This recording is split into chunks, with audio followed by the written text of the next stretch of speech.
ക്രിസ്തുവിൽ വാത്സല്യമുള്ളവരെ, ആണ്ടുവട്ടം 23-ാം ഞായർ ദിവ്യബലി മധ്യേ നാം ശ്രവിക്കുന്ന വചനഭാഗം, സുവിശേഷ ഭാഗം മർക്കോസ് 7-ാം അധ്യായം 31 മുതൽ 37 വരെ വാക്യങ്ങളാണ്. ഈ വചനഭാഗത്തിൻ്റെ ഒരു ലഘുവ്യാഖ്യാനം നൽകുകയാണ്. വിജാതീയ ദേശമായ ദക്കാപോളിസിൽ വച്ചാണ് ബധിരനും മൂകനുമായ ഒരു മനുഷ്യനെ യേശു സൗഖ്യപ്പെടുത്തുന്നുവെന്ന് പ്രതിപാദിച്ചുകൊണ്ട് ഈ സംഭവം മർക്കോസ് ആരംഭിക്കുകയാണ്.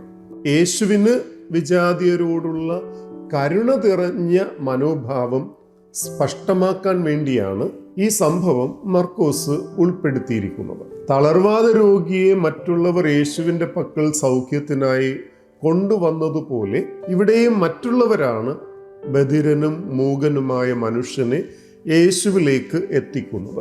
മറ്റൊരവസരത്തിൽ ജൈറോസിന്റെ മകളെ സുഖപ്പെടുത്തുന്ന സംഭവത്തിലും ബധിരനും മൂകനുമായ മനുഷ്യനെ സുഖപ്പെടുത്തുന്ന സംഭവത്തിലും സമാനതകൾ ഏറെ നമുക്ക് കാണാൻ കഴിയും. ഒന്ന്, ജനക്കൂട്ടത്തിൽ നിന്നും വേറിട്ട് തികച്ചും വ്യക്തിഗതമായ ഒരു അന്തരീക്ഷത്തിലാണ് യേശു രണ്ടിടത്തും സൗഖ്യം നൽകുന്നത്. സൗഖ്യത്തിനായി രണ്ട് സംഭവങ്ങളിലും യേശു പ്രയോഗിക്കുന്ന ആജ്ഞ അറമായ ഭാഷയിൽ നിന്നുമാണ്. തലീത്ത കും എഫാത്ത. 3, യേശുവിൽ നിന്നും വാക്കുകൾ പുറപ്പെട്ട ക്ഷണം ജൈറോസിന്റെ മകളും ബധിര മൂകനും സുഖം പ്രാപിക്കുന്നു. 4, രണ്ട് സംഭവങ്ങളിലും സുഖപ്രാപ്തിക്ക് ശേഷം ഇക്കാര്യം പരസ്യമാക്കരുതെന്ന കൽപ്പനയും യേശു നൽകുന്നുണ്ട്. 5, പരസ്യമാക്കരുതെന്ന കൽപ്പന ലംഘിക്കപ്പെടുന്നതായി നമുക്ക് രണ്ട് സംഭവത്തിലും കാണാം. ജൈറോസിന്റെ കാര്യത്തിൽ എന്ത് സംഭവിച്ചുവെന്ന് സുവിശേഷകൻ രേഖപ്പെടുത്തിയിട്ടില്ലെങ്കിലും സംഭവ പശ്ചാത്തലം പരിഗണിക്കുമ്പോൾ, അതായത് മൃതസംസ്കാര ശുശ്രൂഷയ്ക്കായി വന്നു ചേർന്ന് വലിയൊരു സമൂഹം അവിടെ ഉണ്ടായിരുന്നു. അവിടെ നടന്ന അത്ഭുതം പരിസര പ്രദേശങ്ങളിലെല്ലാം വ്യാപിച്ചിട്ടുണ്ടെന്ന് അനുമാനിക്കുവാൻ നമുക്ക് കഴിയും. ബധിരനെ സുഖപ്പെടുത്തുന്ന സംഭവത്തിൽ സൗഖ്യം പ്രാപിച്ചയാളും അവന്റെ സുഹൃത്തുക്കളും യേശു ചെയ്ത അത്ഭുതത്തെക്കുറിച്ച് ഘോരം പ്രഘോഷിച്ചതായി മർക്കോസ് രേഖപ്പെടുത്തുന്നു. മറ്റു രോഗശാന്തി ശുശ്രൂഷകളിൽ നിന്നും വ്യത്യസ്തമായ ഒരു രീതി ഈ സംഭവത്തിൽ, ബധിരനും മൂകനുമായ ഈ വ്യക്തിയെ സുഖപ്പെടുത്തുന്ന സംഭവത്തിൽ നമുക്ക് ദർശിക്കുവാൻ കഴിയും. മറ്റ് രോഗശാന്തി ശുശ്രൂഷകളിൽ യേശുവിൻ്റെ സ്പർശനവും കൽപ്പനകളും സൗഖ്യം പ്രാപിക്കുന്നതിന് അനിവാര്യമായി തീരുന്നു. എന്നാൽ ബധിര മൂകനെ സുഖപ്പെടുത്തുന്ന വേളയിൽ സൗഖ്യം നൽകുന്ന രീതി തികച്ചും വ്യത്യസ്തമാണ്. സൗഖ്യം നൽകുന്ന പ്രക്രിയ മർക്കോസ് വിശദമായി രേഖപ്പെടുത്തുന്നു. രോഗിയുടെ മേൽ യേശു കൈവെക്കുന്നു, അവൻ്റെ ചെവിയിൽ യേശു വിരലിടുന്നു, അവൻ തൻ്റെ തുപ്പലുകൊണ്ട് അവൻ്റെ നാവിൽ യേശു സ്പർശിക്കുന്നു, യഫാത്ത എന്ന് യേശു കൽപ്പിക്കുന്നു.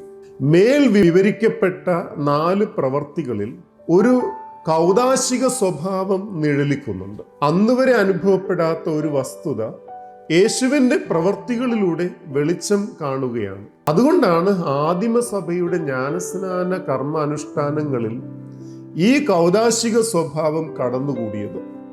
ഇന്ന് സഭ പരികർമ്മം ചെയ്യുന്ന ജ്ഞാനസ്നാന കൂദാശയിൽ ജ്ഞാനസ്നാന സ്വീകർത്താവിൻ്റെ ചെവികളിലും നാവിലും കാർമികൻ സ്പർശിക്കുന്ന രീതി ഇതിൽ നിന്നും ഉരുത്തിരിഞ്ഞതാണ്.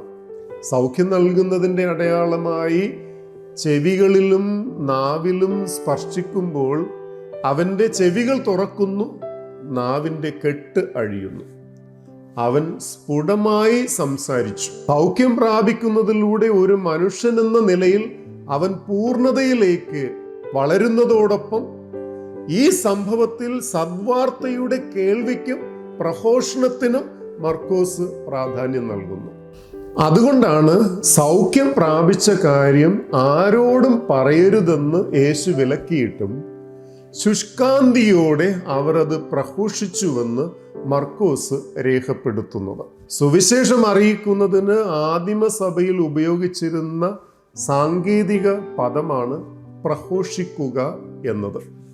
വിജാതീയ ദേശത്തുള്ള യേശുവിൻ്റെ ശുശ്രൂഷയിൽ വിജാതീയനായ ഒരുവന് സൗഖ്യം നൽകുകയും വിജാതീയ സമൂഹം തന്നെ സദ്വാർത്തയുടെ പ്രഘോഷകരായി തീരുകയും ചെയ്യുന്നുവെന്ന് പറയുക വഴി സുവിശേഷത്തിൻ്റെ ശ്രോതാക്കളും പ്രഘോഷകരും യഥാർത്ഥത്തിൽ വിജാതീയരായിരുന്നുവെന്ന് മർക്കോസ് സുവിശേഷകൻ പറയാൻ ശ്രമിക്കുന്നു.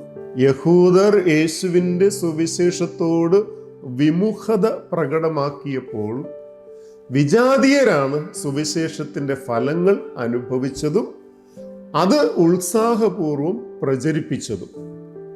ദൈവം ഇസ്രായേലിന് വാഗ്ദാനം ചെയ്ത രക്ഷകന്റെ അനുഗ്രഹങ്ങൾ അപ്പോൾ അന്ധരുടെ കണ്ണുകൾ തുറക്കപ്പെടും, ബധിരരുടെ ചെവികൾ ഇനി അടഞ്ഞിരിക്കുകയില്ല, അപ്പോൾ മുടന്തൻ മാനിനെ പോലെ കുതിച്ചു ചാടും, മൂകന്റെ നാവ് സന്തോഷത്തിന്റെ ഗാനമുതിർക്കും, വരണ്ട ഭൂമിയിൽ ഉറവകൾ പൊട്ടിപ്പുറപ്പെടും, മരുഭൂമിയിലൂടെ നദികൾ ഒഴുകും.